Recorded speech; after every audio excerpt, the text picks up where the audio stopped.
ዲያቆን ዳንኤል ክብረት ከስልጣናቸው ተነሱ። የእናታችሁ ማዘን ወደኋላ እንኳን ብትገቡ እነዚህን ሮጦ ከ16 ዓመታት በላይ ቆርባ አዝና የሐዘን ልብሷን ያላወለቀችው እናት አሳዛኝ ታሪክ። ነገሩ እንዲህ ነው። ከገጠር ወደ ሃይማኖት የህዝቡ አባት መሻት ደግሞ ለፍራት ቤተሰቦቻችን ውድ ኦርቶዶክሳውያን እንዴት አላችሁ? እንዴት ቆያችሁ? እንዴት ተሰነበታችሁ? ይህ ያሮስ ነው። ያሮስን ምርጫችሁ ያደረጋችሁ ስላለ እጅግ አድርገን እናመሰግናለን።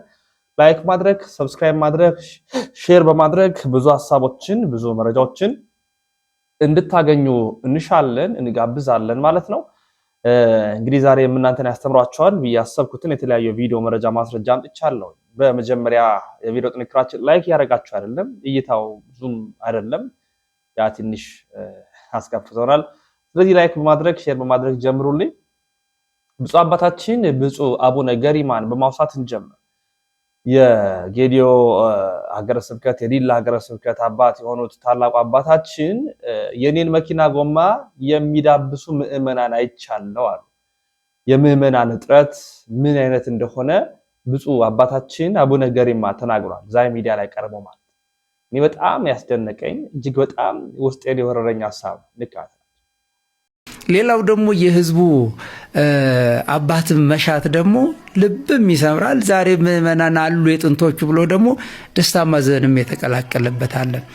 የእውነት ወደ ቡርጃ አካባቢ ሲሄድ አስታውሳለሁኝ የኔን መኪና ጎማ አንስተው የሚተባበሱ ምዕመናን ገጥመውኛል። ይሄ ድሮ ነበር ምን ሰማይ ነበረው። አሁን ሳይ በጣም ገርሞኛል። እኔም እዚህ ግባ ማልባል አንድ ሰው የኔን መኪና ጎማ አንስተው የሚተባበሱ ምዕመናን በየገጠሩ ይሄ ሲገጥ በጣም ይገርማል። ለሰውን ፍላጎትና አንደኛ የነሱ እርካታ ደስ ይላል። ለኛ ደግሞ ወዳ ነበር የሚጥሉብን የነበረ። እንደገና ደግሞ ቡርጂ ላይም አሁን ብዙ አብያተ ክርስቲያናት አንዳንድ ቄስ ብቻ ነው ያላቸው። በደንብ ይገለገላል የሚባለው በእኔ ሀገረ ስብከት 18 ቤተክርስቲያን ብቻ ነው። ከተማ አካባቢ ያሉ ናቸው እነሱ። ሌሎቹ ግን ሙሉ ለሙሉ የተዘጉ፣ ግማሹ ደግሞ በከፊል የተዘጋ፣ ሌላው ደግሞ አንድ ቄስ ብቻ ያለው። አሁን በዚህ እኔ በቅርበት የማግኘት እድል ገጥሞኝ ነበረ። ብፁዕ አባታችንን በጣም በሀገረ ስብከታቸው ወደ 72-73 የሚጠጋ አብያተ ክርስቲያናት ገዳማት አድባራት አሉና የሚገርማችሁ ሁሉንም አዳርሷል። ከተማውንም ገጠሩንም አዳርሷል። እንደውም ምን አሉኝ ከተማ ላይ ያለ ክርስትና እኮ ልጄ ከተማ ላይ ያለ ነው የሚመስለው፣ እኛ ግን በገጠሩ ሞተናል። እኛ የምናውቀው በዓለ ንግስ የተጠበቀ በከተማ ላይ ሆይ ሆይ የሚለው ህዝበ ክርስቲያን ነው፣ ግን ተነጥቀን ያለቅን ነው፣ በገጠሩ ሞተናል አሉ እና በጣም ከአይምሮ የማይጠፋ ንግግራቸው ይሄ። የብፁዕ አባታችን በረከት በሁላችን ትደር በእውነት። ዛሬም ባለመሰልቸት ባለመድከም ሰፋፊ ስራዎችን የሚሰሩ ናቸው። እንደ ተቃርኖም ባይሆንም እኛ ግን ያለነው የት ነው? ለምሳሌ ቃንታ አባ ገብረ ኪዳን እንዲህ ይላሉ። ራስህ የምትጎርሰው የለህም። ማንቸስተር አርሴናል ትላለህ። የራስህ የምትጎርሰው የለህም። ቁራሽ ዳቦ አጥተህ ዲኤስቲቪ ተበድረህ ገብተህ እንዴ! ከዚህ በላይ ክስረት አለ? ኢትዮጵያ የማይከሰረችው መንግስት በዚህ መክሰሩን አያውቅም እንዴ? ሰው ከስሯል እኮ። ይሄንን ለምን የማይዘጋው? በእውነቱ ማለት ይሄ ለምን አይዘጋም? ምን ያገባል? የኳስ ተጫዋች የጫማ ቁጥር እኮ ሸምድዳችሁ የምትውሉ ሰዎች እኮ ናችሁ በእውነቱ ማለት ነው። እናንተ አናውቃችሁ? አሁን እዚህ ጻድቅ ተሸታላችሁ በእውነቱ ማለት ነው። ይሄንን ነው መክሰር ማለት እንዳናስብ ከስረናል። እኛ በሃይማኖት ላይ ኦርቶዶክሳውያን በብዙ ነገር ነው የከሰርነው። በብዙ ነገር ማለት እኛ ያለንበት እና አሁን ሃይማኖታችን ያለችበት ነገር በጣም የተራራቀ ፊትና ጀርባ ሆነናል። በጣም ፊትና ጀርባ ሆነናል። የኛ ሰብአዊነት ማጣት፣ የኛ ጭካኔ፣ የኛ ርህራሄ አለመኖር፣ በእግዚአብሔር ላይ መነሳት ምን አይነት ዘግናኝ ጊዜ ላይ እንደደረስን ይህን ጭካኔ ጥግ ደግሞ ተመልከቱ። የእናታችሁ ማፀን ወደኋላ እንኳን ብትገቡ እነዚህን ሮጠው ያልጠገቡ ህፃናትን የገደላችሁ የቀበሌውም ሊቀመንበር ሆንክ ሚኒሻዎች በእነዚህ ህፃናት ጉዳይ እስከ መጨረሻው አንፋታም። ስለነዚህ ህፃናት ከዚህ ቀደም ሰምታችሁ ሊሆን ይችላል ቤተሰብ። ስለዚህ ስለነዚህ ምስኪን ህፃናት ግድያ የሰማችሁ መሆናችሁ ያልሰማችሁ አንዴ ጉዳዩን በደንብ አዳምጡኝ። እኚህ የምትመለከቷቸው ሁለት ህፃናት ስማቸው አንዱ ያሲን አብደላ ሲባል ሁለተኛው ደግሞ ቀኖ ጉያ ይባላል። ይሄ ግድያ የተፈጸመበት ቦታ በምስራቅ ሐረርጌ ሶዶ ወረዳ ፈየ ቀበሌ በሚባል ውስጥ ነው። የቀበሌው ሊቀመንበር አቶ አደም ይባላሉ። እነዚህ የምትመለከቷቸው ሁለት ሮጦ ያልጠገቡ ህፃናት ወደ ሰርግ ቤት እየሄዱ በሞተር እየሄዱ በመንገዳቸው ላይ ያጋጠሟቸው የቀበሌው ሊቀመንበርና ሚሊሻዎች አቧራ አነሳችሁብን፣ አቧራ አስቡት እስቲ አቧራ አነሳችሁብን ብለው እዛው ባሉበት ነበር በጥይት የረሸኗቸው። ይሄ ምን አይነት ጥጋብ ነው? አይደለም በኢትዮጵያ በዓለምስ እንደዚህ አይነት ጥጋበኛ አለ?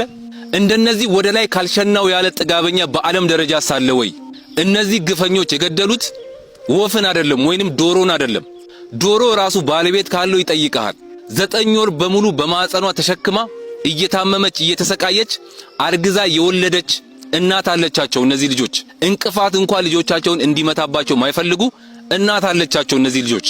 እስቲ አስቡት የነዚህ የምትመለከቷቸው እናቶች ልጄን በምን ምክንያት አጣው ይበሉ? እንዴት አቧራ አነሳ ተብሎ ልጄ ተገደለ ብሎ ይቀበሉ? በቤተሰብ ቦታ ሆናችሁ አስቡት። ስለዚህ አንድ ነገር ብቻ ልማጸናችሁ ነው የመጣሁት። የነዚህ ህፃናት ግፍ ህመሙ የቤተሰቦቻቸው ብቻ ይሁን ካላላችሁ እውነት እናንተም ተሰምቷችሁ ከሆነ እነዛ ጥጋበኛ የቀበሌ ሊቀመንበሩም ሆነ ሚኒሻዎች ለዚህ ጥጋባቸው የሚገባቸውን ቅጣት ማግኘት አለባቸው ብላችሁ የምታምኑ ከሆነ በፈጠራችሁ አምላክ ይሄንን ቪዲዮ የተቻላችሁን ያህል ኮፒ ሊንክ፣ ሪፖስት፣ ሼር፣ ላይክ አድርጉ። በዚህ መንገድ ለነዚህ ህፃናት ድምጽ መሆን እንችላለን። ፈጣሪ ነፍሳቸውን ይማር። አመሰግናለሁ። አሁን ያለንበት ዘመን፣ አሁን ያለንበት ጊዜ፣ አሁን ያለንበት የትውልድ ቅብብሎሽ እዚህ ደርሷል። ጭካኔያችን ቃላት አይገልጡትም። እንዲህ ነው ማለት አንችልም። ይወራል፣ ይከብዳል፣ ያስጨንቃል፣ ያማል፣ በእውነት ያማል። ይሄ በእነዚህ ህፃናት ሮጦ ባልጠገቡ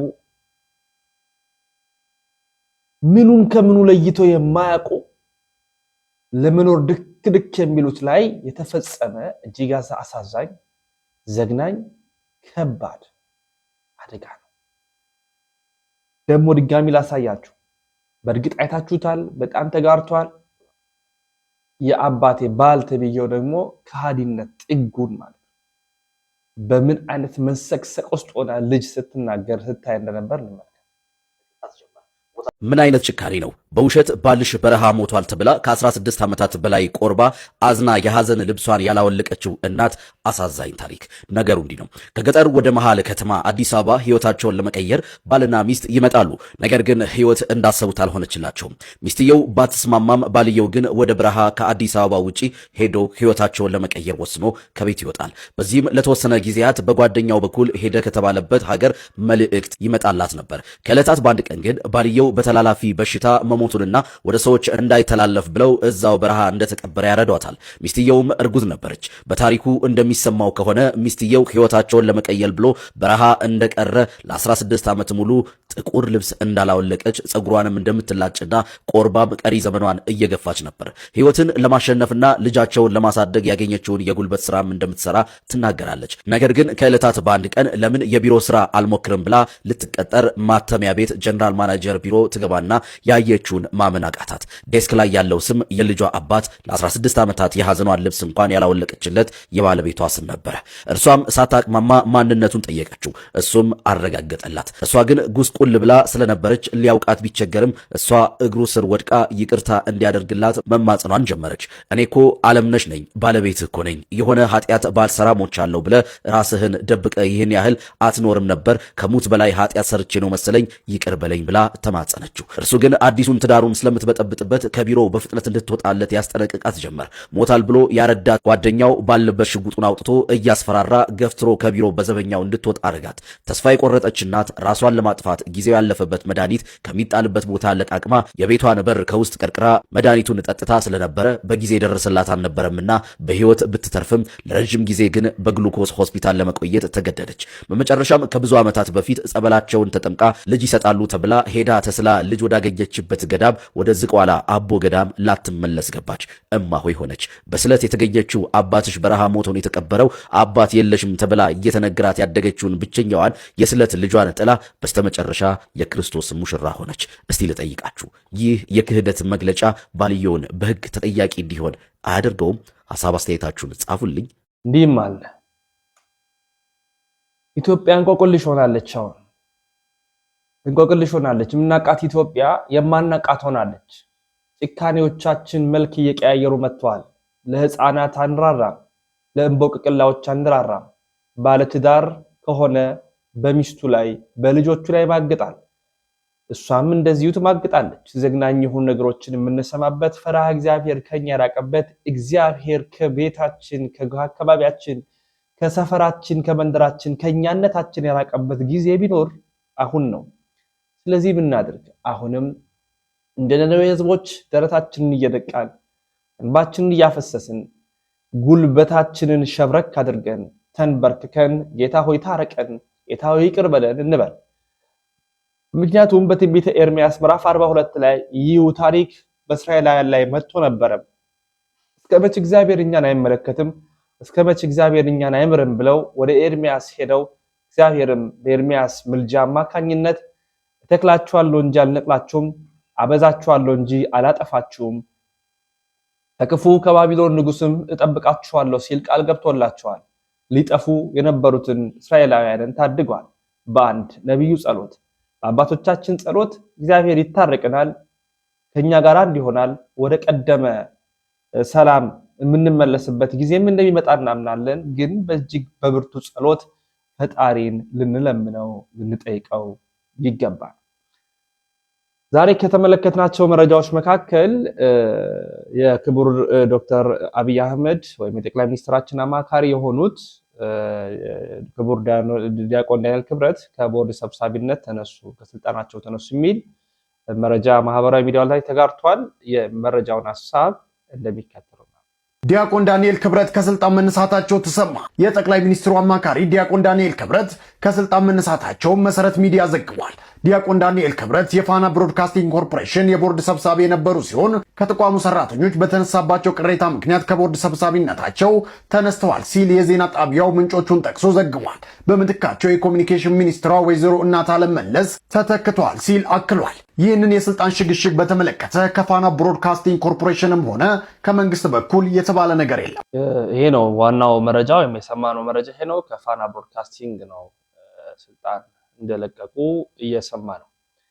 ወደ ቀጣይ መረጃችን ስናመራ በወንድሞቻችን እህቶቻችን በፕሮቴስታንት ቤት መስቀል ይደረጋል እና የሆነ ሰሞን መስቀል እንጨት ነው መስቀል ምናምን ነው ሲሉ አሁን ትቷል። በእርግጥ ማድረግ ጀምረዋል።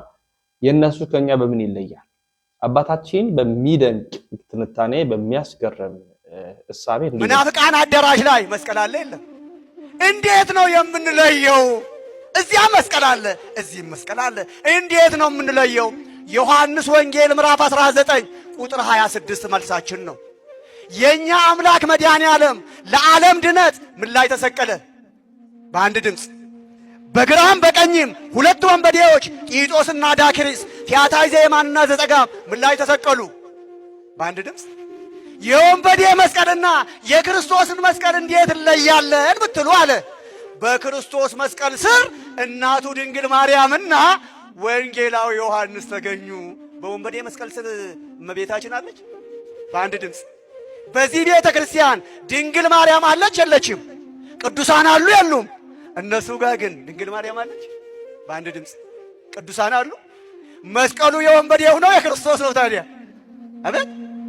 በዮሐንስ ወንጌል ላይ ከእግረ መስቀሉ ድማ አምላክ ወላዲተ አምላክ ቅድስተ ቅዱሳን ንጽሕተ ንጹሐን ድንግል ማርያም ተገኝታለች፣ ለእኛ ደግሞ መልሳችን እሱ ነው ሲሉ ተናግረዋል። በእውነት እንደ ሀገር በድለናል ሊሉና መጋቢ ሐዲስ ኢንጂነር ነቃ ጥበብ ከፍ ያለው እንደ ሀገር በድለናል።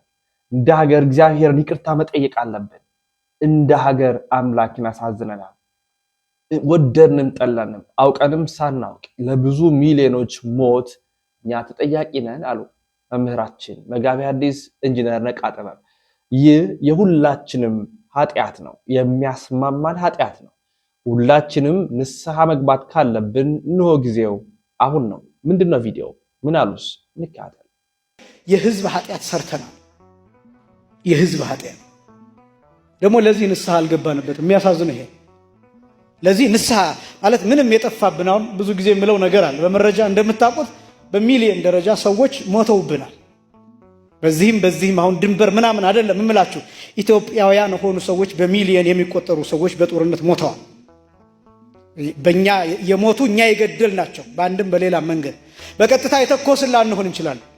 አክቲቪስት ሆነን የገደልናቸው፣ እየጻፍን የገደልናቸው፣ ጦር ሜዳ ድረስ ሂደን እንዲህ ቢሆን እንዲያ ቢሆን ብለን የገደልናቸው፣ ጦርነቱን ደግፈን የገደልናቸው፣ በሐሳብ የታባቱ ሰራለት እንዲህ በለው እያልን የገደልናቸው እንደ ህዝብ የሰራናቸው ኃጢአቶች አሉ። ልክ አሁን ጦርነቱ ላይ ሲሆን እንደ ህዝብ ወጥተን ኃጢአቱን ሰርተን ግን ጦርነቱ ካለቀ በኋላ እነዚያ ሰዎች ፖለቲከኞቹ ሲታረቁ እኛ ግን እስካሁን ድረስ እርቅ አላደረግን፣ ንስሐ አልገባንበትም። መሆን የነበረበት እንደሆነ ታውቃላችሁ። እንደ ህዝብ ተሰብስበን አፍረን በአደባባይ የይቅርታ ቀን የንስሐ ቀን አውጀን ደረታችንን እየደቃን እግዚአብሔር እንዲምረን ጦማችንን መዋል ሁሉ ነበረብን፣ ቢያንስ ለአንድ ቀን። ግን ያን አላደረግን። ይሄ ብቻም አይደለም፣ ዕቃ የጠፋብን እንኳን አንመስለም። ዕቃ እንኳን ሰው የሞተብን ዕቃ የጣልን እንኳን አይመስለንም። እንደገና ስለ ጦርነቶች እናወራለን። አሁንም 7 ልጆች ለቀበሩ እናቶች ኃላፊነት አንወስድም። 7 ልጆች 7 ወንዶች ልጆች ለቀበሩ እናቶች፣ አሁንም ወገባቸው ላይ ገመድ ያሰሩ እናቶች፣ ሰንሰለት ያሰሩ እናቶች፣ አሁንም 7 ፎቶ የወንድ ልጆቻቸውን ፎቶ ሰብስበው በየተራ እያዩ የሚያለቅሱ እናቶች፣ ማንም እነሱን የሚያጽናናቸው የለም፣ ማንም ይደርስላቸው የለም። ለዚህ እንኳን አናፍርም። አያችሁ፣ እንደ ማህበረሰብ ከኢየሩሳሌም የወረድንበት፣ ከከፍታችን የወረድንበት፣ ከኢትዮጵያዊነት የወረድንበት፣ ከመንፈሳዊነት የወረድንበት ደግሞ አለማፈራችን፣ አያችሁ መገፈፋችን፣ ከዚያ መደብደባችን፣ ከዛ መንገድ ላይ የተጣልን መሆናችን መጨረሻ ላይ እንደዛ ነው የሚሆነው። ተትተን እንሄዳለን። በአንድም በሌላ በቀጥታም በተዘዋዋሪ የዚህ አደጋ ሰለባኛ ነን። የዚህ ሁሉ ነገር ተጠያቂዎች እኛ። ስለዚህ እግዚአብሔርን ይቅር በለን እንበለው፣ እግዚአብሔርን እንለምነው። እግዚአብሔር የሚታረቅ አምላክ ነው። መሐሪ ይቅር ባይ ፈጣሪ ነው።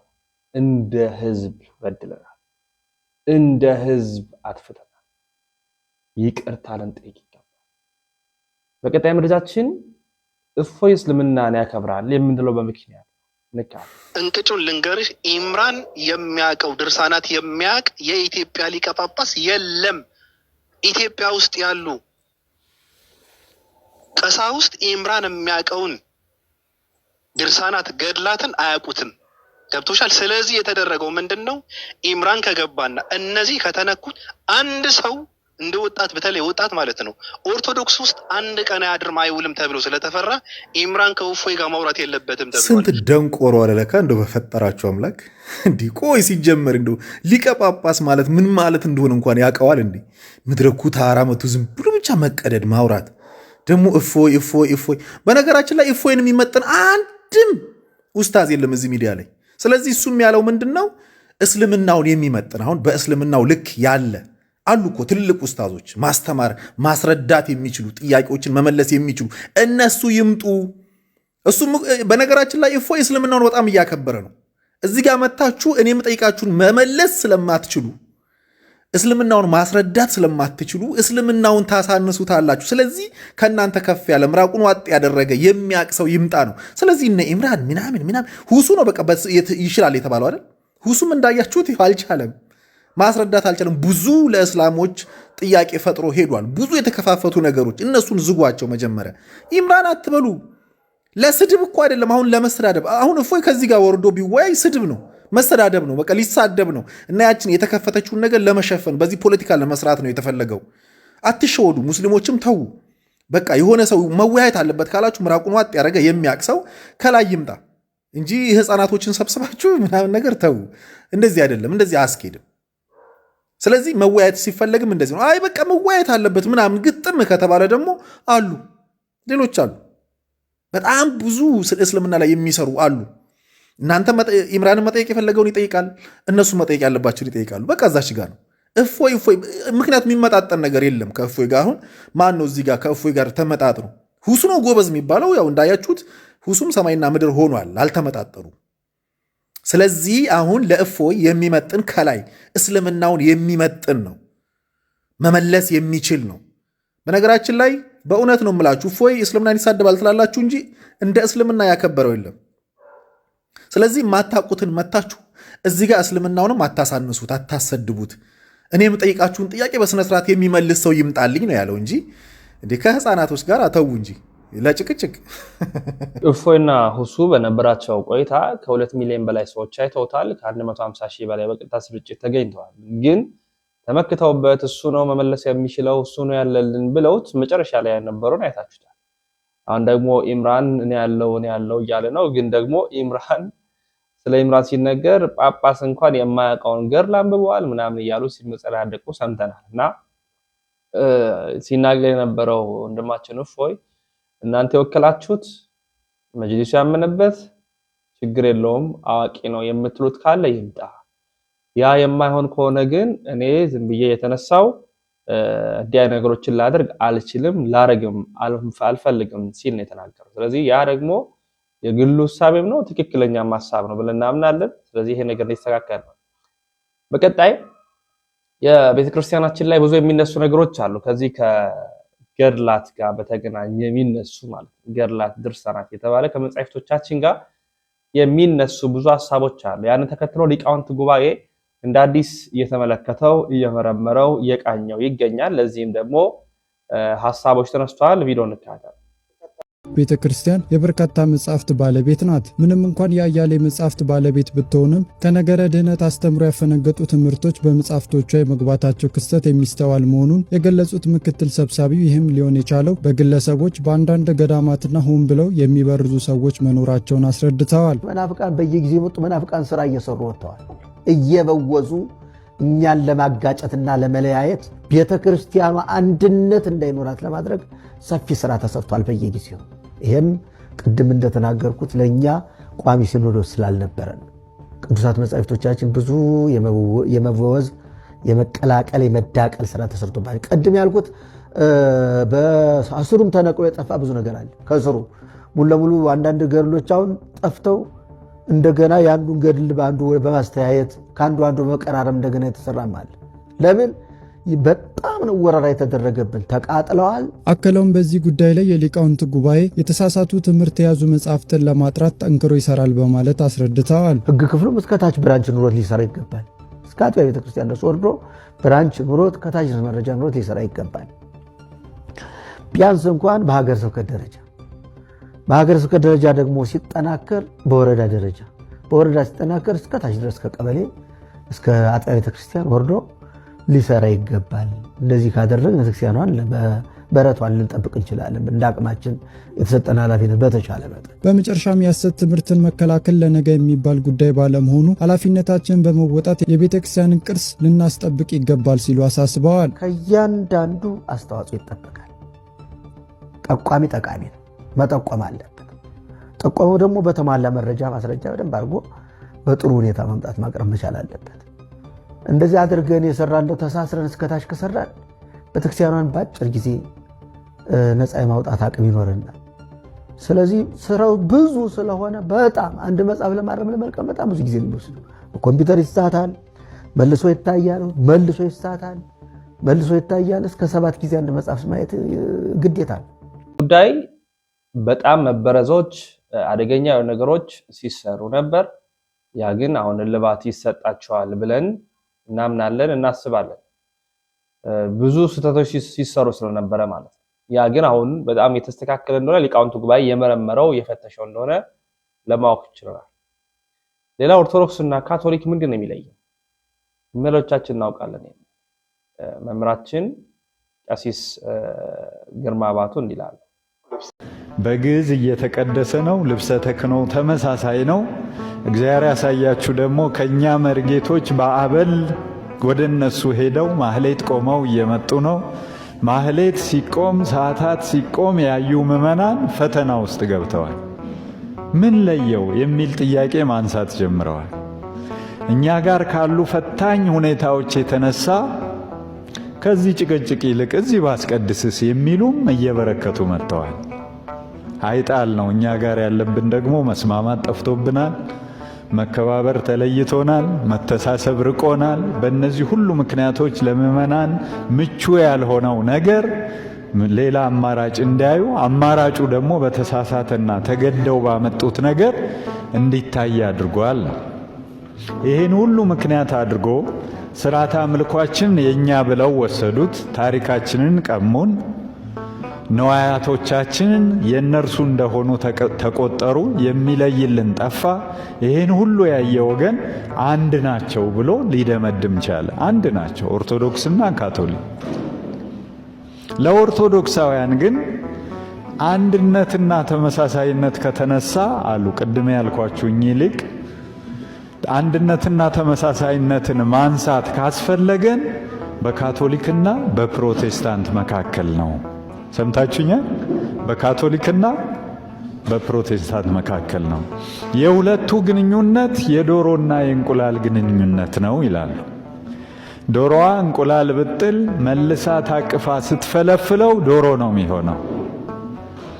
በካቶሊኩስ ሉተር ተፈጠረ። በሉተር ፕሮቴስታንትነት በሰፊው ተስፋፋ። የመጀመሪያው ፕሮቴስታንት እንደኚህ ጸሐፊ አባባል የመጀመሪያው ፕሮቴስታንት ጳጳሱ ራሱ ነው፣ የካቶሊኩ ጳጳስ ነው። በ451 የምናነሳው ጉዳይ ወደዛ ይመራናል፣ እሱን እናያለን። እና እነዚህ የተለያዩ እይታዎች ከመለያየታቸው ባሻገር በውስጣቸው ካለውም ይዘት አንጻር ስናየው ለአንዳንዶቹ ኦርቶዶክሳዊነትን ከማድነቅ ኦርቶዶክስና ካቶሊክ የሚለው ባለባበስ በሚጠቀሟቸው ነገሮች አሁን በጣም እየሰሩበት ነው። በነገራችን ላይ ከስም ጀምሮ ቄስ የሚል ከዛ አለባበስ ጀምሮ ከዛ መምህራችን እንዳሉትም መርጌቶችን በገንዘብ እየወሰዱ ማለት ሰዓታት ያስቆሟቸዋል። እንደዚህ ነገሮችን ከኛ እየሰረቁ ከኛ እየወሰዱ በብርም በምንም እያታለሉ እንዲያ ነገሮችን ያደረጉ ይገኛሉ። ግን ከኛ ይልቅ የሚቀራረቡት ለነሱ ነው። አንድነታቸው የሚጠጋጋው እንደ እንቁላልና ዶሮ እንደ ዶሮና እንቁላል ከፕሮቴስታንት ጋር ነው ሲሉ የተናገሩት። ሐሳቡም ትክክል ነው። ሐሳቡም ትክክለኛ ጋር ቀድሞውኑ ከነገረ ክርስቶስ ላይ ያለን አስተምሮ ከሁለት አካል አንድ አካል ከሁለት ባህሪ አንድ ባህሪ ብላ የምታምር ኦርቶዶክስ ናት። የነሱ ደግሞ ከሁለት ባህሪ ሁለት አካል አለ ብለው የሚያስቡ ስለሆኑ ፍጹም የተለያዩ ናቸው። ልንገናኝም አንችልም። ከአጥማቂያን ጋር በተገናኘ ማህበረ ቅዱሳን የዘገበው አንድ ዘገባ እናስደምጥ። እንግዲህ ብፁዕ አቡነ ቴዎፍሎስ በሚመሩበት ሀገረ ስብከት እግድ በአባ ዮሐንስ ላይ ታግደው እንደነበር እናውቃለን። ያንን ተከትሎ ማህበረ ቅዱሳን እንዲህ በሰፊው ዘግቦታል። ያለ ሀገረ ስብከት ፍቃድ ወይም ደግሞ በዛ ሀገረ ስብከት ላይ ባለው ሊቀ ጳጳስ ፍቃድ ማዕከል የማያደርግ ማንኛውም እንቅስቃሴ መደረግ የለበትም ነው። ማንኛውም ጉዳይ ቢሆን አሁን እዛ ውስጥ ያለው የማጥመቅ ስርዓት፣ ሌሎች ጉዳዮች በተመለከተ ሌላ ቀጣይ ስቴፕ ደግሞ ይሆናል። እሱ ግን አሁን ትልቁ ችግር የሆነ ምንድነው? ማንም እንደፈለገ የሚያስተባብረው አካል ስላለው፣ ገንዘብ ስላለው፣ ታዋቂ ስለሆነ፣ እድል ደግሞ ስለሚፈጥርለት ብቻ ሄዶ ቦታ ገዝቶ በቃ ቤተክርስቲያን ከፍቻለሁ ገዳም መስርቻለሁ የሚልበት መንገድ ይሄ ቤተክርስቲያናዊ እንደሆነ ማሰብ ያስፈልጋል።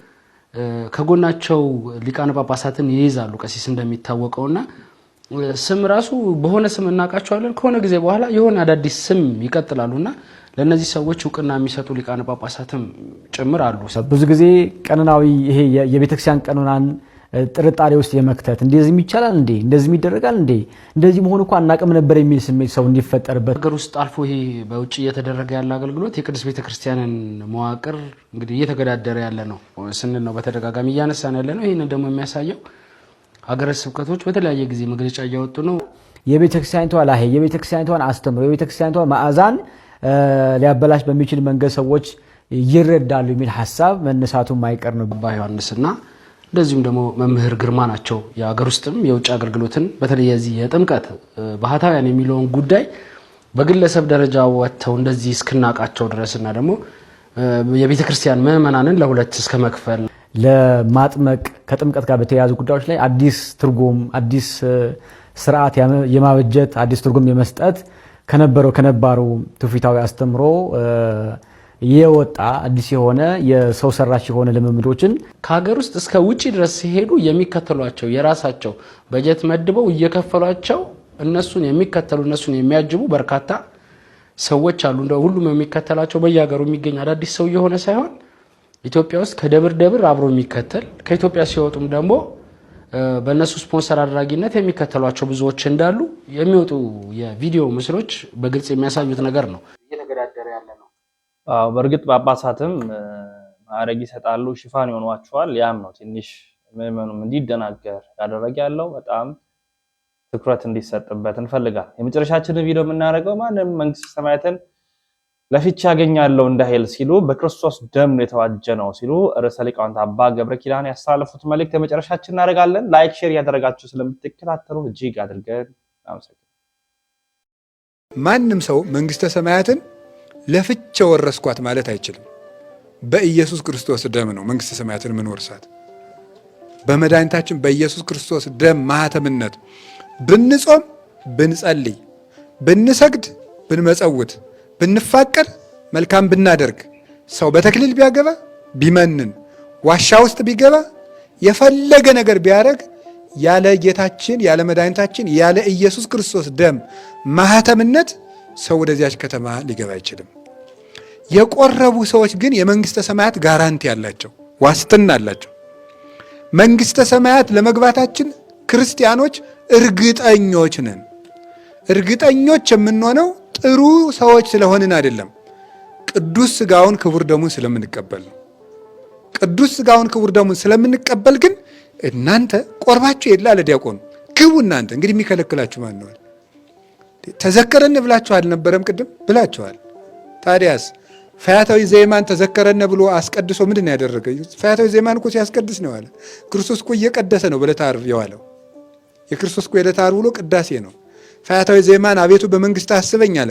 የደሙን ማህተም ሰጥተው ያንን የደም ማህተም ይዞ በሄደ ጊዜ ኪሩብ መልአክ ከገነት አጥር ላይ መቆም አቃተው። አንተ ማን ነህ? አብርሃም ነህ? ይስሐቅ ነህ? ያዕቆብ ነህ? አለ። እኔ አይደለሁም፣ እጄን በሰው ደም ነክሬ የምኖር ሰው ነኝ። ታዲያ ምን ለዚህ ያበቃ ምንድን ነው? ቀጸበተኒ ምህረት ይቅርታ ጠራችኝ። ጌታዬን በመስቀል ላይ አየሁት። አቤቱ በመንግስት አሰበኝ አልኩት። እንደምታየው የደሙን ማህተም ሰጠኝ አለ። አዳምን ቀድሞት ገባ። በጌታችን በኢየሱስ ክርስቶስ ደም የነጹ ሁሉ መንግስተ ሰማያት ሊገቡ ይቻላቸዋል።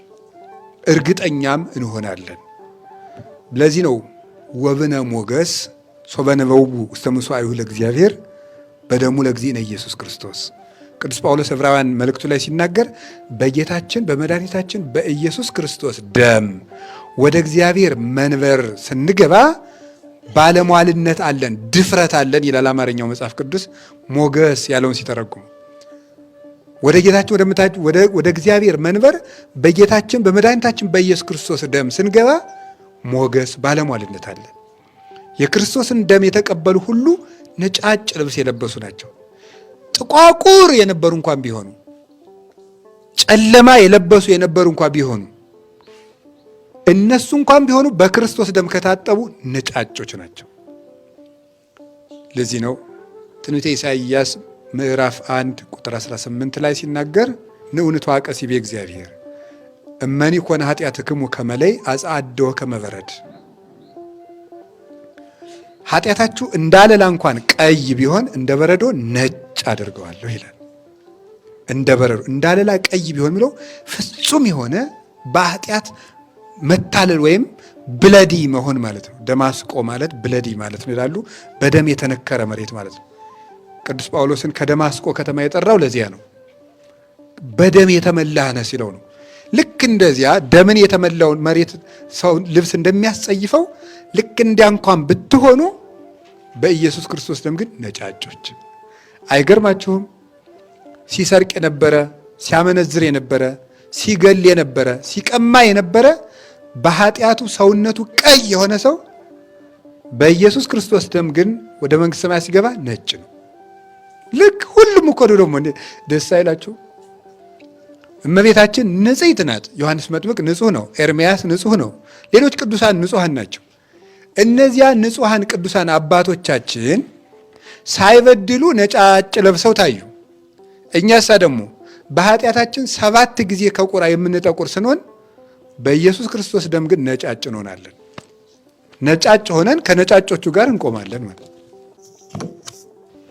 ባጭሩ እዚያ ውስጥ ነጭ የለበሰ ጥቁር የለበሰ አረንጓዴ የለበሰ የለም። ሁሉም ምን የለበሱ ናቸው? ሲነጫጭ የለበሱ በሉ። አቤት! አዎ፣ ሁሉን የሚያስተካክል የማን ደም ነው? ንገሩኝ እንጂ። የክርስቶስ ደም ሁሉን ነጭ ያደርጋል።